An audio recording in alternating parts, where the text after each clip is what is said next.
Assalamualaikum warahmatullahi wabarakatuh. Selamat datang di Lentera Hitam. Untuk episode kali ini, kami akan membawakan kisah nyata tentang pendaki pelanggaran atau pendaki yang melanggar pantangan. Kisah ini kami ambil dari penulis Hero. Terima kasih buat penulis Hero yang sudah mengizinkan kami untuk menceritakan kisah ini. Tidak usah lama-lama dan tidak usah banyak berkata-kata. Langsung saja menuju ke ceritanya.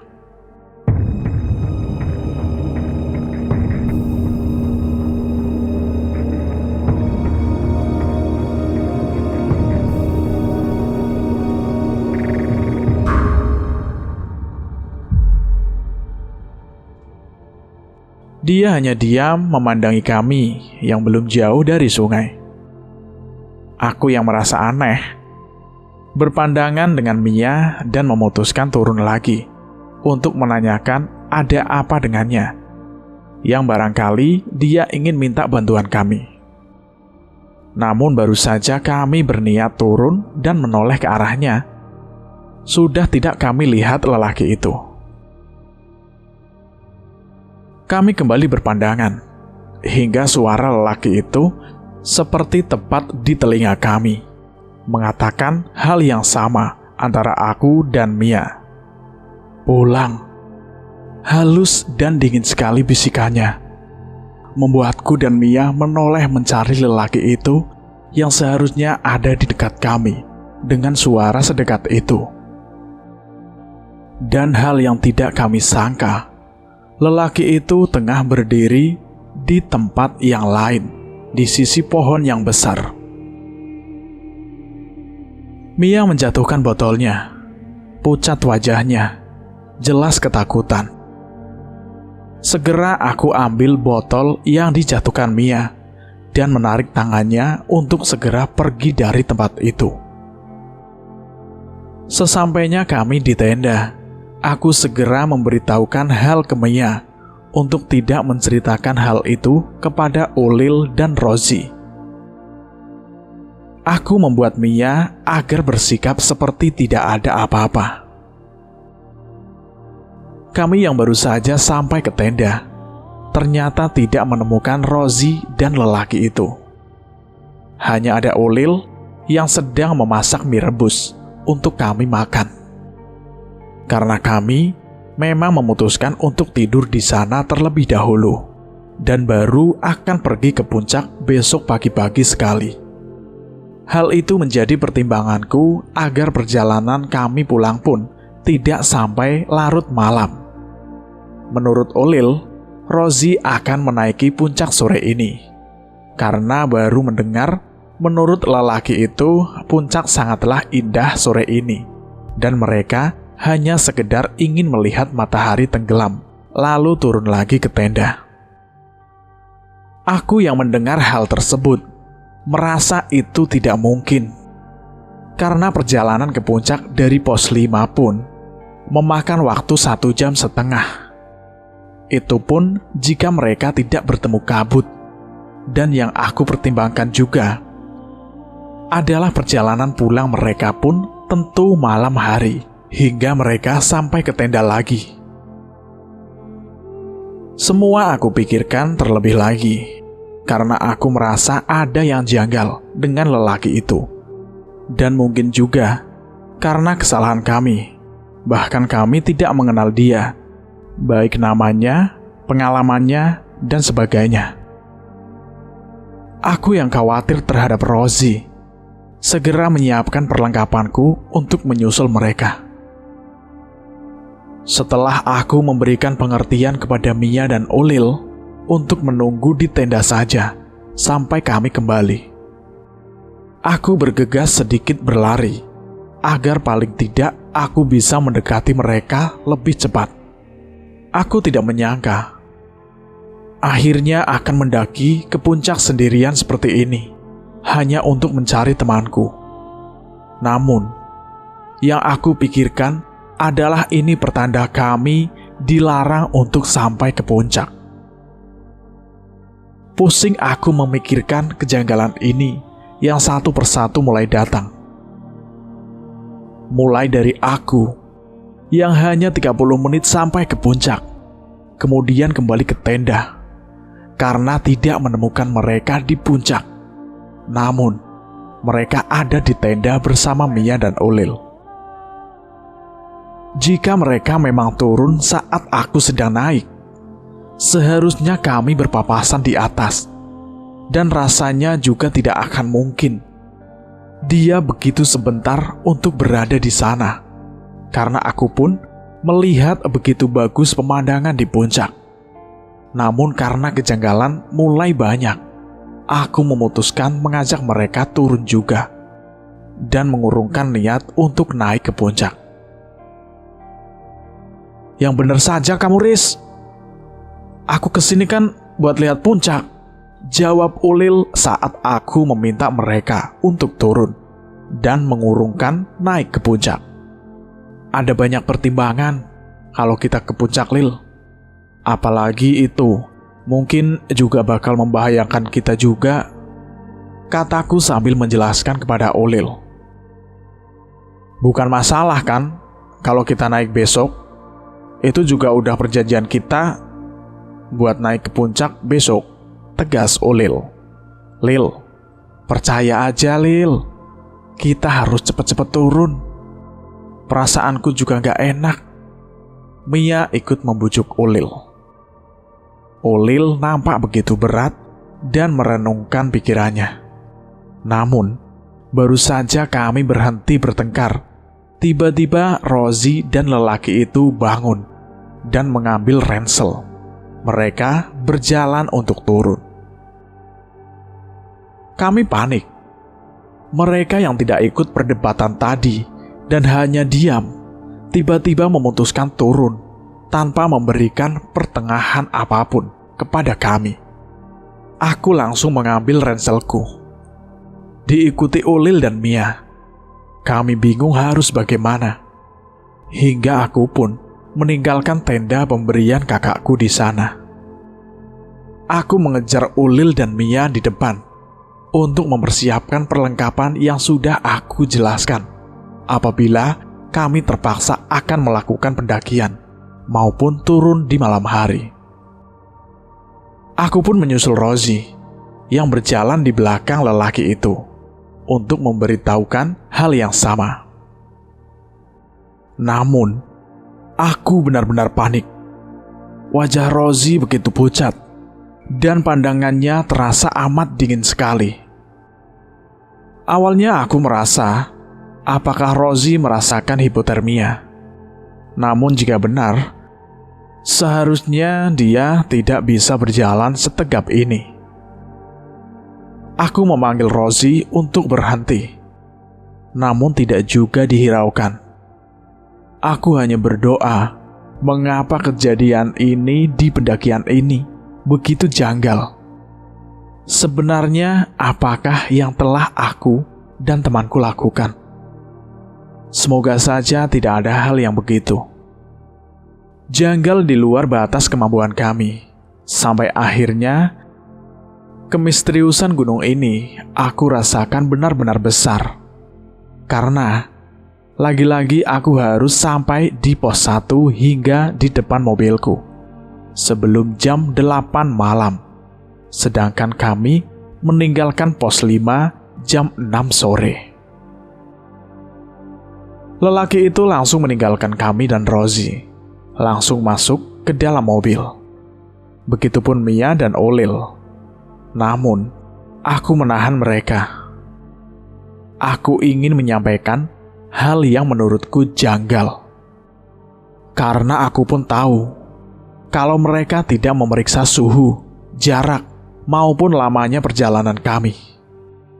Setelah aku memberikan keterangan itu kepada mereka, yang sudah pasti terkejut, aku melanjutkan dengan pertanyaanku mengenai sikap lelaki itu dan Rozi yang aneh. "Udahlah Riz, kita udah turun sampai di sini. Dan itu aja udah untung banget. Jangan kamu bikin drama-drama aneh," Ulil menjawab dengan masih begitu kesal kepadaku. "Iya, Riz, anggap saja ini kemudahan yang diberikan ke kita untuk sampai di sini lebih cepat." Mia pun mengatakan hal itu untuk membuatku berpikir positif. Ulil yang merasa kelelahan ingin langsung pulang ke villa dan masuk ke dalam mobil. Aku pun begitu dengan Mia, hingga kami benar-benar sampai di villa milik orang tua Mia, tepat di jam 9 malam. Aku melihat, mungkin itu Pak Karno yang diceritakan Mia sebagai penjaga villa milik orang tua Mia. "Udah pulang, Mas?" tanya Pak Karno kepada aku, yang terakhir keluar dari mobil karena memang harus memarkirkan mobil milik Mia ke dalam bagasi. "Iya, Pak." Aku memberikan jawaban yang paling tidak memberikan tanda kalau kami begitu lega sudah sampai di villa. Namun, pertanyaan dilanjutkan lagi kepada saya yang membuatku terkejut. "Tapi kok cuma 3 orang yang pulang, Mas?" tanya Pak Karno, yang membuatku langsung lari meninggalkan mobil, mendatangi mereka yang ada di dalam villa. Aku memberitahukannya pertanyaan itu juga kepada Ulil dan Mia. Mereka pun terkejut. Kami pun merasa berat sekali. Mengapa kejanggalan ini harus terus ada, walaupun kami sudah sampai di villa milik orang tua Mia? Kami langsung mencoba memastikan keberadaan Rozi, yang menurut Ulil, dia langsung menuju ke kamarnya. Dan benar saja, di sana kami tidak menemukan Rozi. Kami mencari Rozi di seluruh bangunan villa ini, namun tidak ada. Tidak menemukan Rozi sama sekali. Kami begitu kebingungan. Kemana Rozi? Dan apa yang sebenarnya terjadi? Baru saja telepon milikku berdering. Segera aku mengangkat telepon milikku. Aku begitu terkejut. Ternyata telepon itu dari orang tua Rozi, yang mengatakan bahwa orang tuanya baru saja mendapatkan telepon dari tim SAR yang menginformasikan menemukan telepon genggam milik Rozi yang berada di gunung. Dalam telepon tersebut, orang tua Rozi berkehendak untuk pergi menuju ke pos pendaftaran pendakian Gunung Slamet. Aku pun segera menginformasikannya kepada Ulil dan Mia, yang segera menuju ke sana juga. Rupanya, Pak Kirno berkehendak untuk ikut bersama kami mencari Rozi.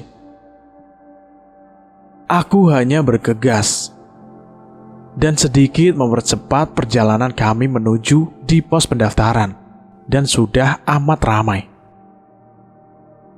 Pak Kirno langsung turun karena ingin menemui temannya, seseorang juru kunci gunung itu, yang memang sudah berdiri bersama lelaki yang memandu kami saat melakukan pendakian. Kami menyusul Pak Kirno, dan aku yang begitu kesal ketika baru saja melihat lelaki itu.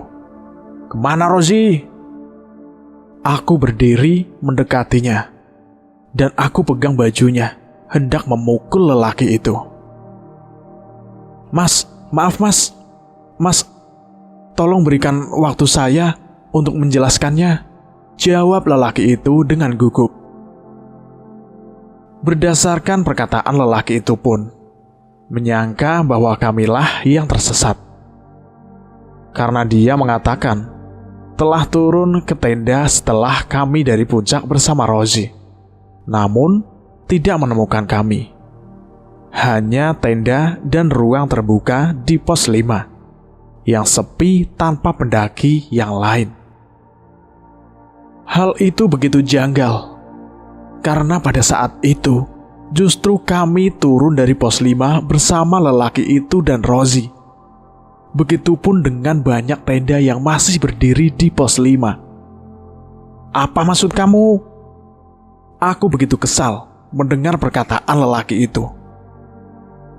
Aku yang tengah bersikeras meminta pertanggungjawaban dari lelaki yang memimpin pendakian kami. Tiba-tiba muncul pendaki yang lain menghampiri aku. Mereka merupakan kelompok yang kami temui di pos 5, karena tenda yang mereka didirikan persis di samping tenda milik kami. Mereka mengembalikan 2 tenda milikku yang mereka bawakan dari pos 5 dan memberikan perkataan bahwa dia memanggil kami karena melihat kami turun tanpa tenda. Namun, begitu mereka menyusul kami sampai pos 4, tidak menemukan kami. Semua pendaki yang bersama kalian di pos 5 merasa kalian hilang, dan kami memutuskan melakukan pencarian di setiap pos dan tidak menemukan kalian. Begitu kata salah satu pendaki dari kelompok yang menghampiriku. Aku masih tidak bisa mengerti, mengurai penjelasan mereka satu persatu. Mulai dari lelaki yang memimpin pendakian kami, yang mencari kami, sampai para pendaki yang tidak menemukan jejak kami, yang turun meninggalkan tenda. Semuanya mengira kami telah hilang di atas. Namun, justru kamilah yang merasa telah kehilangan Rozi. Namun lelaki itu mengatakan dalam pencariannya bersama Rozi terpisah di pos 4 karena Rozi berlari terlihat khawatir mencari kami. Lelaki itu kemudian kehilangan jejak Rozi hingga dirinya sampai di base camp dan menyampaikan berita kehilangan itu. Kini tim SAR bersama kelompok pendaki sudah membentuk tim pencarian di tengah keramaian kami yang sedang memberikan penjelasan satu persatu. Datang keluarga Rozi yang ikut mencari Rozi sampai ke base camp. Ibu Rozi langsung pingsan mendengar anaknya telah hilang. Waktu semakin larut hingga pagi, Rozi belum juga ditemukan. Aku bersama keluarga Rozi berada di rumah sakit menjaga ibu Rozi.